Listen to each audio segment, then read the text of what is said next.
আমার চ্যানেলে তোমাদের সকলকে স্বাগত। আজ আমরা ক্লাস 3 রায় মার্টিন প্রশ্নবিচিত্রা থেকে অঙ্কের দ্বিতীয় পর্যায়ক্রমিক মূল্যায়নের চতুর্থ স্কুল সলভ করব।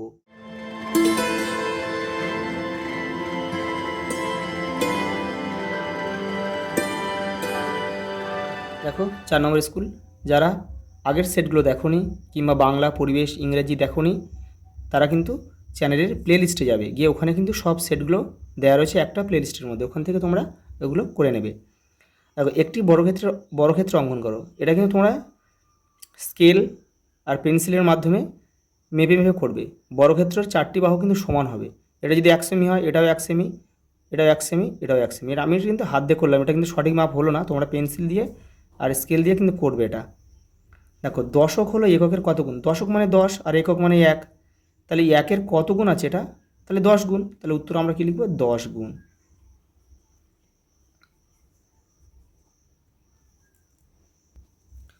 দেখো গুণ্য ও গুণকের স্থান পরিবর্তন করলে গুণফল কী হবে? গুণফল কিন্তু একই হবে। দেখো মনে করো 3 আর 4কে তুমি গুণ করছো 12, এবার এখন অঙ্ক বলেছে দেখো, তাহলে তুমি এটাকে তো স্থান পরিবর্তন করা হয়, মানে 4 আর 3 যদি করা হয় তাহলে কী হবে? সেটাই কিন্তু একই হবে, তাই সেদিন একই হয়। দেখো রেখা হলো অসংখ্য কি বিন্দুর সমষ্টি। দেখো 6 জোড়া, 6 জোড়া মানে কটি? 1 জোড়া মানে 2টি, তাহলে 6 জোড়া মানে 6 দিয়ে 12টি। দেখো 2 টাকা 40 পয়সা সমান সমান কত পয়সা? 2 টাকা মানে 1 টাকা মানে 100 পয়সা, আর 2 টাকা মানে 200 পয়সা, আর 40 রয়েছে তাহলে 240 পয়সা। দেখো পরের বিন্যাসটি লেখো, ভালো করে দেখো। একটা করে একটা বর্গক্ষেত্র রয়েছে, আর শুধু দেখো এই দাঁড়িগুলো শুধু চেঞ্জ হয়ে গেছে। তাহলে আমরা কিন্তু ছবিটা কিন্তু যা আছে তাই আঁকবো। আগে বর্গক্ষেত্রটা সেম আঁকবো। এটা আমি আঁকতে পারছি না, তোমরা একটু ভালোভাবে এঁকে নেবে। এবার দেখো, দেখো প্রথমে দেখো একটা ঘর সরে যাচ্ছে, এই যে দাঁড়িয়ে রয়েছে পরের ঘরটা সরে গেল, দেখো এই চলে এলো, তাহলে পরের ঘরটা সরে এলো এই, তাহলে পরের ঘরটা কোথাও এইখানে হবে, তাহলে আমাদের দাঁড়িয়ে হবে এই দিকটা। দেখো জোড় সংখ্যা যোগ, বিজোড় সংখ্যা যোগ কোন সংখ্যা বসালে আবার বিজোড় সংখ্যা হয়? তাহলে বিজোড় সংখ্যার সঙ্গে কিন্তু আমরা জোড় সংখ্যা যদি যোগ করি, জোড় সংখ্যা যদি আমরা যোগ করি তাহলে বিজোড় সংখ্যা পাই। মনে করো একটা বিজোড় সংখ্যা আমি নিলাম 1, আর একটা জোড় সংখ্যা নিলাম 2, তাহলে আমরা কী পেলাম? 3। দেখো 3টা একটা বিজোড় সংখ্যা। এই দেখো 9টা 7-এর যোগফল, 9খানা 7 রয়েছে, তাহলে আমরা বারবার এরকম 9টা 7 না লিখে আমরা কি করতে পারি? এটা আমরা গুণ করে দিতে পারি। তাহলে 7 লাম কত? 63, তাহলে উত্তর কিন্তু আমাদের 63।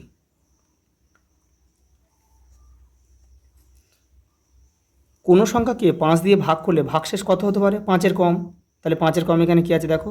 2, তাহলে 2 আমাদের উত্তর। পরেরটা দেখো, ক স্তম্ভের সঙ্গে খ স্তম্ভ মেলাতে বলেছে। এটা কি? এই যে একটা ঢেউ খেলানো, এটা একটা এটা বক্ররেখা, তাহলে এটা আমরা ক লিখবো এখানে।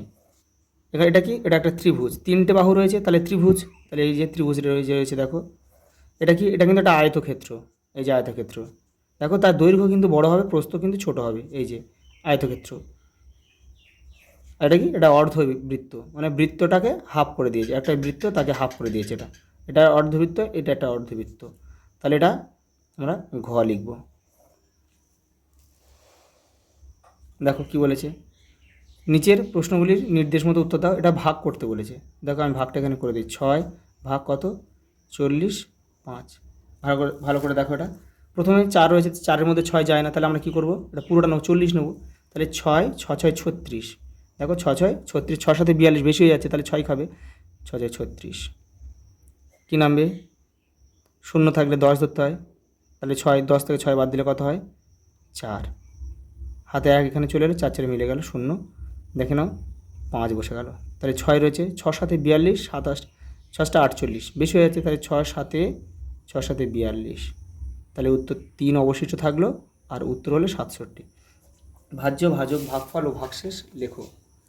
দেখো এটা এখানে করে দিচ্ছি আমি। 5 বিয়োগ 153, এই 153টা হচ্ছে ভাজ্য, যাকে ভাগ করা হচ্ছে, আর যাকে দিয়ে ভাগ করা হচ্ছে সেটা হচ্ছে ভাজক। তাহলে দেখো 5 3, ভালো করে দেখো, এটা 1, প্রথমে এখানে একটা সংখ্যা আছে, এখানে একটা সংখ্যা নিতে হবে, তাহলে 1-এর মধ্যে 5 জানে, তাহলে দুটো সংখ্যা নেবো। তাহলে দেখো এটা কী হলো, 5 5 3 15। যখন দেখো একটা নেওয়ার কথা কিন্তু দুটো নিয়েছি, কিন্তু দুটো নিয়ে যখন মিলে গেছে, মিলে যাওয়ার পরে কিন্তু যদি মিলে যাওয়ার পরে দেখো এখানে যে দুটো সংখ্যা মিলে গেলেই এখানে কিন্তু একটা শূন্য খাওয়াতে হবে। যদি না মিলতো তাহলে কিন্তু শূন্য খাওয়াতে হতো না। যদি মনে করো এটা 14 হতো, তাহলে কিন্তু 1 নেমে যেত। তাহলে এটা আর আমাদের কোনো কিছু খাওয়াতে হবে, যেই মিলে যাবে, যখন দেখো যখন একটা সংখ্যার মধ্যে যাবে না, আমাদের দুটো সংখ্যা নিতে হবে। দুটো সংখ্যা যদি মিলে যায়, দেখো এখানে 15 আছে, 15ই মিলে গেল, তাহলে কিন্তু এখানে অবশ্যই একটা শূন্য খাওয়াতে হবে, নাহলে কিন্তু অঙ্কটা মিলবে না। এবার 3 নেমে যাবে। তাহলে এটা হচ্ছে ভাগফল ভাগশেষ।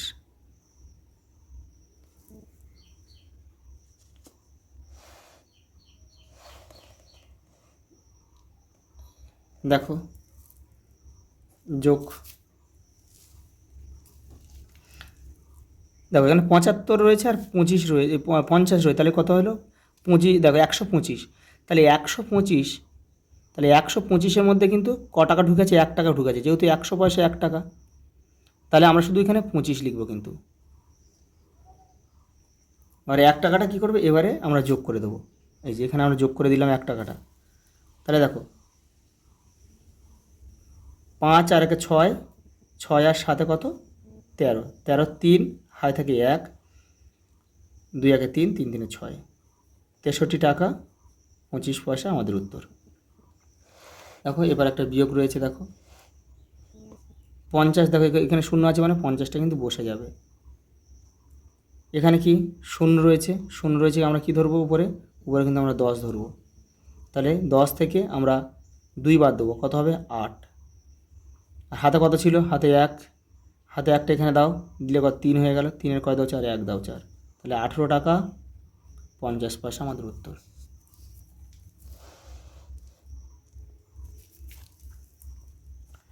গুণ করে গুণক ও গুণফল লেখো। দেখো তাহলে এটা কী হবে, দেখো গুণ্য মানে কোনটা বলো তো, গুণ্য মানে যাকে যাকে গুণ করা হচ্ছে। তাহলে আমরা দেখো এখানে আছে 73, এই 73টা কিন্তু গুণ্য, মানে 73কে গুণ করা আছে, কী দিয়ে গুণ করা হচ্ছে, 7 দিয়ে, তাহলে 7টা হচ্ছে গুণক। এটা গুণ করলে আমাদের কী বেরোবে, গুণফল বেরোবে। তো এটা আমরা গুণ করছি, দেখো 7 3 7 21, এটা তোমরা করে নেবে বসিয়ে, 3 7 21, হাতে থাকে 2, 7 7 49, 49 আর 2 কত 50, 51, তাহলে 51, তাহলে 511, এই 511 হচ্ছে গুণফল। এটা 3 দ্বারা বিভাজ্য সংখ্যাগুলি বেছে নিয়ে লেখো। দেখো 3 দ্বারা বিভাজ্য সংখ্যার নিয়ম কি, এই অঙ্কগুলোর যোগফল যদি 3 দ্বারা বিভাজ্য হয় তাহলে সেই সংখ্যাটা 3 দ্বারা বিভাজ্য হবে। দেখো 7 আর 1 কত 8, 8 3 দিয়ে যায় না, তাহলে এটা হবে না। দেখো 2 1 আর 0 যোগ করলে, দেখো 2 আর 1 3, 3 আর 0 যোগ করলে 3, তাহলে 3 কিন্তু 3 দ্বারা যায়, 3 1 3, তাহলে এটা কিন্তু 3 দ্বারা বিভাজ্য হবে সংখ্যাটা, পুরো সংখ্যাটা। এটা যাবে, দেখো 3 আর 3 6, তাহলে এটাও কিন্তু 6 3 দিয়ে যায়, তাহলে এটাও যাবে। দেখো 8 আর 2 10, 3 দিয়ে যায় না 10, তাহলে এটা যাবে না। এটা দেখো 6 আর 5 11, 11 3 দিয়ে যায় না, অথচ সংখ্যাটা 3 দিয়ে যাবে না। এটা দেখো 2 আর 1 3, 3 আর 6 কত 9, 9 3 দিয়ে যায়, তাহলে এটা হবে। দেখো 8, 8 আর 7 কত 15, 15 3 দিয়ে যায়, তার মানে এই সংখ্যাটা 3 দ্বারা অবশ্যই যাবে।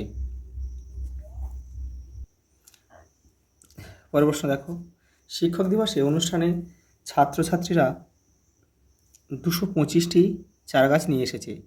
8জন শিক্ষক শিক্ষিকাকে সমান ভাগে গাছগুলি ভাগ করে দিলেন এবং বাকি গাছগুলি স্কুলের মাঠে লাগানো হলো। প্রত্যেক শিক্ষক শিক্ষিকা কটি গাছ পেলে এবং মাঠে কতগুলি চারা লাগানো হয়েছে, কী করতে হবে, ভাগ করতে হবে। দেখো তাহলে 8 দিয়ে এটা যদি আমরা ভাগ করি, এটা হবে তো 8, 3 আসছে 24, বেশি হয়ে যাচ্ছে, তাহলে হবে না, তাহলে আমাদের নিতে হবে কি 2, 2 8 16, তাহলে এখানে হচ্ছে কত 16, 6 নামবে এটা, আর এখানে 5, 8 8 কত 64, 64, তাহলে এখানে 1 আমাদের কিন্তু অবশিষ্ট। তাহলে প্রত্যেক শিক্ষিকারা কটা করে পাচ্ছে? 28টি করে।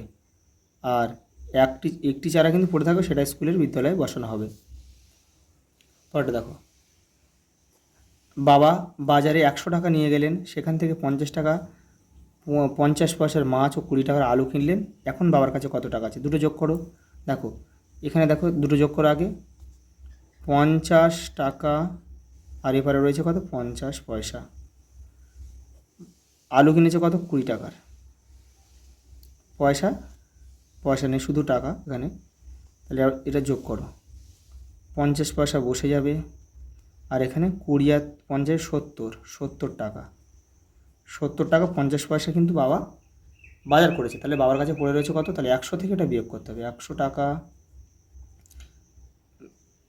বিয়োগ, এখানে টাকা শুধু নেই বলে, আর এই সংখ্যা নেই বলে, এই পয়সা নেই বলে আমরা কিন্তু পয়সা শূন্য দিয়ে করে নিলাম। আর এখানে কি রয়েছে? 70 টাকা আর 50 পয়সা কিন্তু নিচে লিখতে হবে। তাহলে উপরে 100, উপরে দেখো 0 0 বসে গেল, উপরে 5, এই উপরে 0 রয়েছে মানে 10 ধরতে হবে। তাহলে 5-এর কয় দাও? 10, 5 হাতে থাকে 1, হাতের একটা এবারে চলে আসবে, হয়ে যাবে 71। 71, তাহলে 1-এর কয় দাও? 10, 9, তাহলে এটা 9 হবে, 9। আর হাতের 1, 7, 8 হয়ে যাবে।